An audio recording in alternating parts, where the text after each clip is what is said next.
Hey guys, welcome to my channel. So I just did a review on Us, which I will link down below in the description box if you haven't checked out. But essentially I talked about my thoughts on this film without any spoilers included. So you can definitely check it out if you haven't seen this film already. And now we're going to get into some of the clues and some of the theories surrounding this film. So there will definitely be some spoilers here. We're going to be talking about some of the things that I was able to notice just from watching, because I was definitely in the zone whilst watching this film. Having seen Get Out and really appreciating all of the different layers of meaning in that film, I definitely went into this one with both eyes wide open, ready to spot anything and any clues that I could get in there. So I definitely was able to pick up on a few of them, and I was able to guess the twist that came in the film.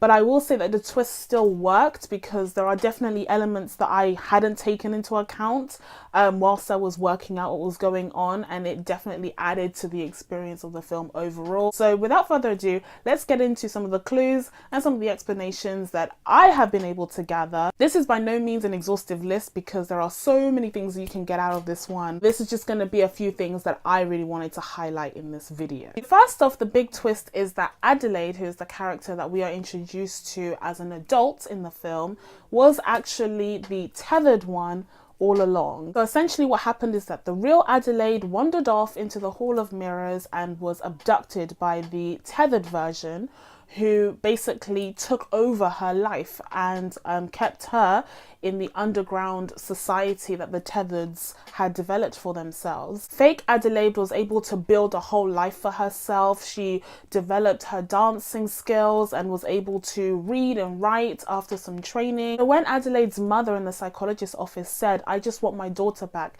she literally meant, I just want my daughter back because my daughter has been replaced by an imposter. She didn't know it at the time, but that's definitely when it started to click in my mind that this was not the Adelaide that had originally gotten lost. And I think it's such an inventive twist because you're able to see Adelaide, the fake one, build a whole life for herself. She has a family and she has a really dumb husband, and everything seems to be fine and dandy until they return to the scene of the crime, and she gets so anxious and so paranoid, and we think it's because she's facing PTSD from what happened to her in the Hall of Mirrors, but it's actually because she knows that there is a reckoning coming. In the meantime, Red had been captured and she was tethered to the bed frame that Adelaide used to sleep in, and she became a sort of leader for the tethered people because she was the only one who had access to reading and writing education and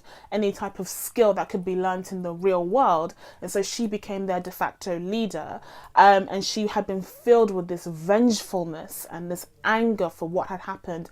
This imposter had stolen her entire life, was able to build a life of her own. In the meantime, she was left with just a shadow version of what her imposter had been able to experience. And that to me is such a powerful motivation because this is someone who literally took everything away from her. And I feel like already just from Lupita Nyong'o's performance, I was already able to sense the pain of this character, even when I just believed her to be a shadow version of the real Adelaide.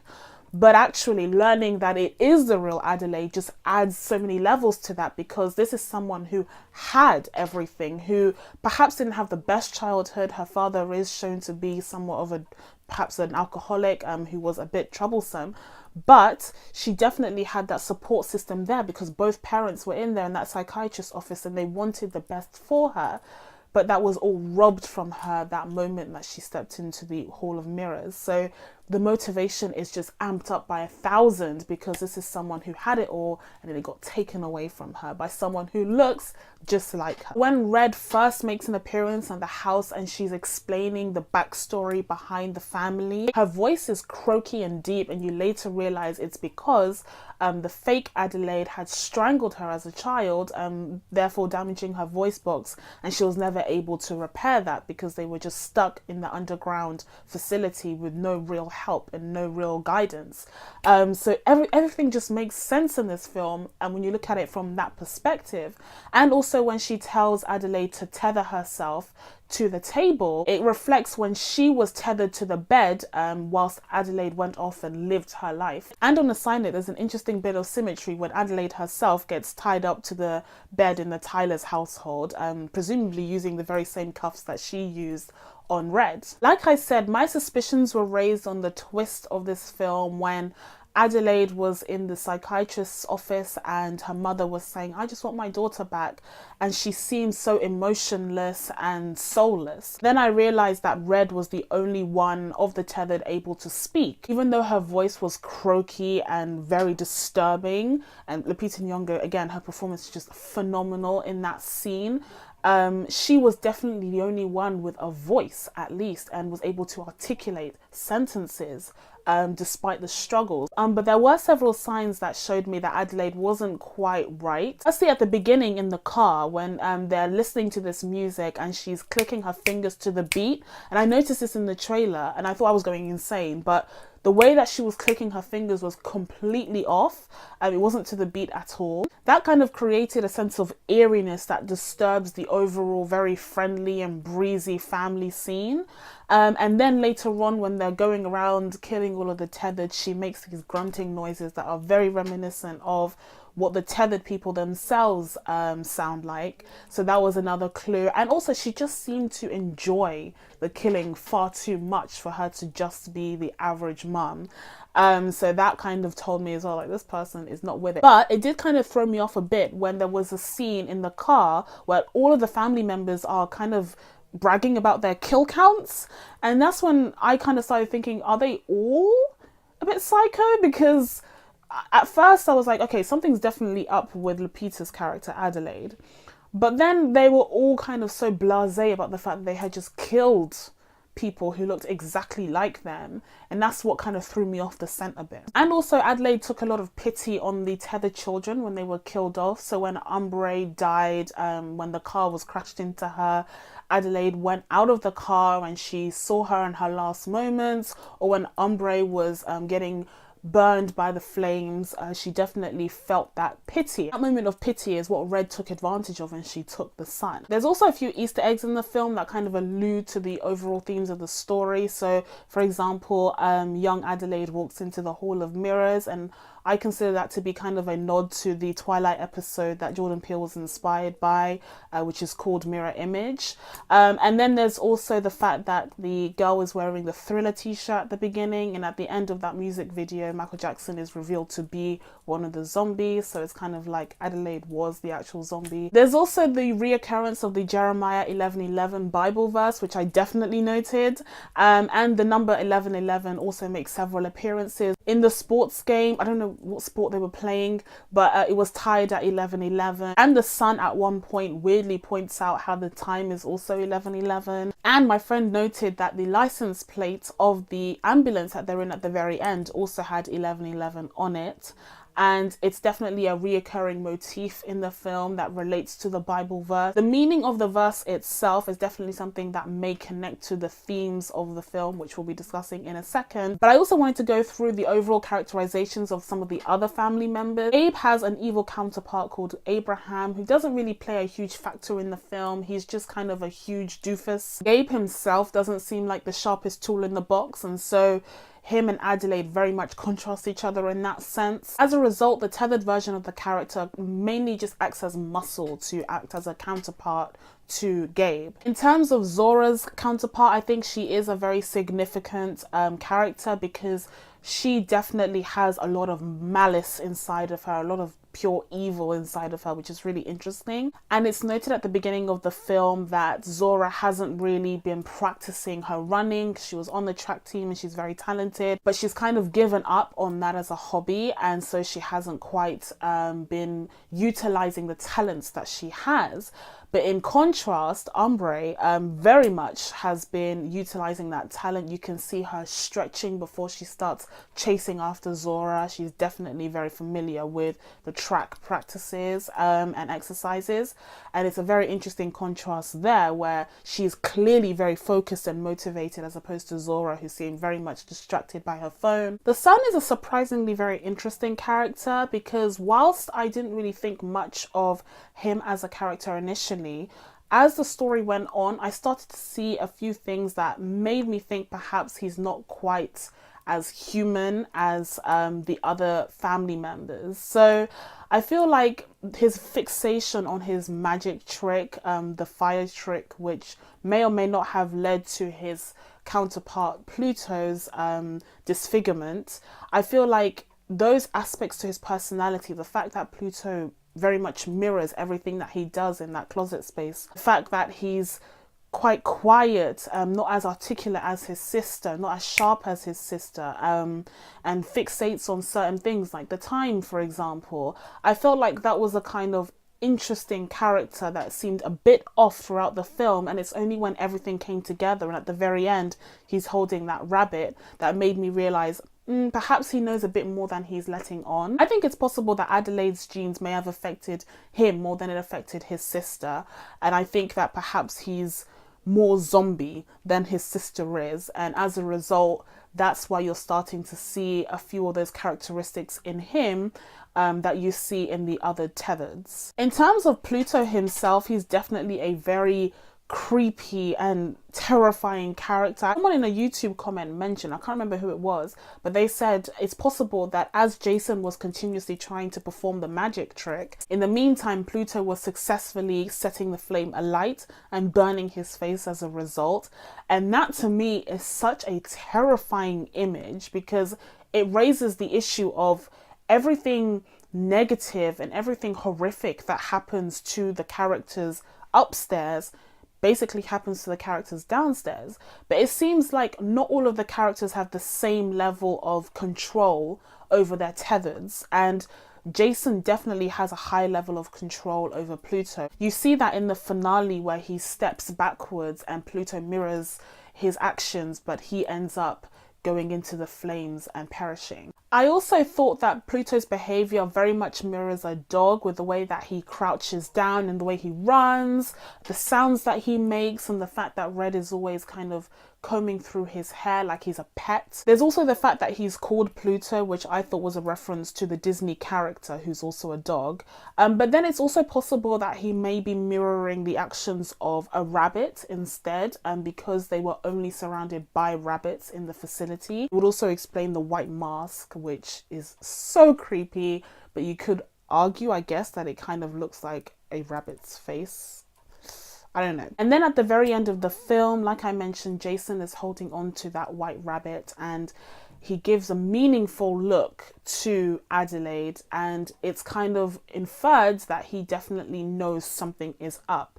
So I'm thinking that he definitely realizes that his mother was the tethered, but I don't think he's going to say anything about it because she is the mother that he knows. Whilst the Tethers as a family were presented as the bad guys and the antagonists in this film, this one person, Adelaide, is someone who built up that family and someone who created that family with Gabe.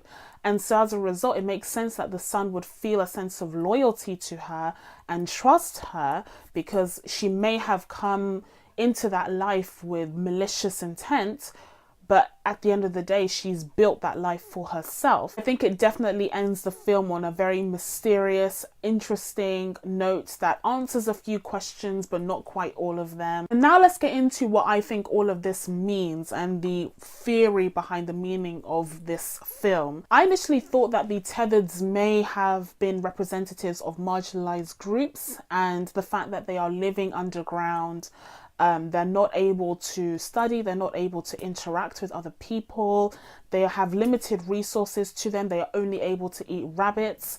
I thought that that meant the marginalized groups were very restricted in their lives, and so when they break free, they want to take over and they really want to live the life of these more privileged people and take over their lives.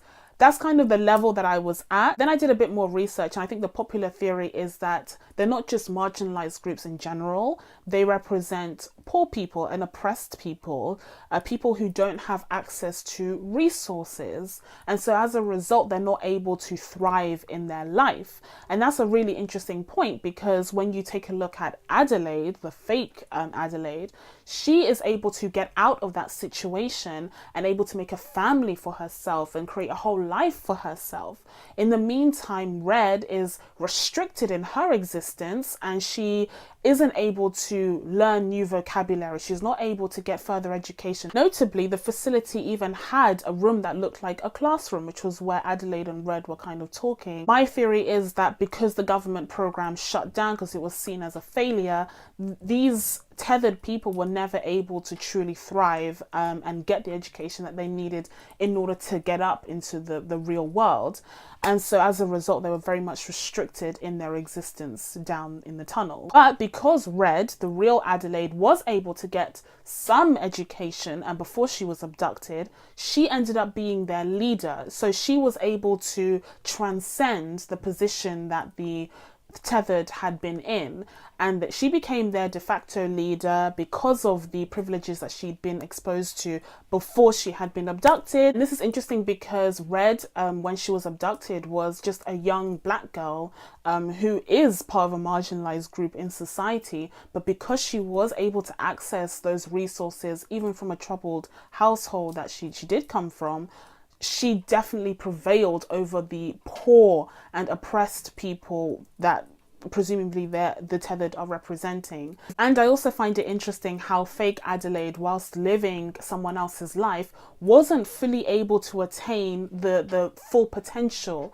that the young Adelaide had been able to, because she didn't end up becoming a professional dancer, for example, which Elizabeth Moss's character notes on. So it might suggest that perhaps there are still limitations when you come from that kind of background where you can make a life for yourself, but you won't perhaps always be able to fulfill your full potential. I think that kind of ties into the fact that the Hands Around America movement was tackling poverty. And so when Adelaide, who became Red, went down, she had that movement in her mind, and in her childlike perception of that movement, she considered the tethered people to be the ones who could one day go up into the real world and hold hands and create a whole new America. And so when she says, "We are America," that's kind of what the perspective that she's coming from. So going back to the theme of not living up to your full potential, I think Zora also mirrors that, because basically So going back to the theme of not reaching your full potential, I think Zora also mirrors that, because her counterpart is able to really utilize the talents that she has. She's definitely been practicing more than her, and as a result, she's able to use those gifts against Zora. Whereas it's noted at the beginning of the film, Zora is not really interested in pursuing her talent for running at an Olympic level, which I think is really telling as well. There's also the theme of false idols, which is perpetuated by that Bible verse. Each of the characters, the Tylers and the Wilsons, had distractions in their lives. You had Gabe, who was obsessed with his boat, Zora, who was obsessed with her phone and technology and social media, as all teenagers are. Elizabeth Moss's character is very self-absorbed, and she's obsessed with her looks and how Adelaide hasn't aged, whereas she, has gone to have plastic surgery to make sure that she doesn't look older. And so that's mirrored in her doppelganger, who puts on the lip gloss and slices her face to kind of mirror that plastic surgery cut. The Tyler household is pretty much governed by Ophelia, who is this world's version of Alexa. So all of this kind of ties into the overall message of the Bible verse, which is God's anger over people losing sight of what's really important and following false idols. So overall, this film is very well constructed. It's very meaningful and just full of depth. There's so many ways to view this, and that's what makes it so engaging and so exciting to talk about. Woo! So that's it from me today. I've told you guys what my theories were on this film. Now you can tell me what you thought down in the comments below. Have I missed anything out that you guys were able to spot? Let me know. I'd be happy to read your thoughts. Thank you guys so much for watching this video. I really appreciate it, and I will see you in the next one. Bye.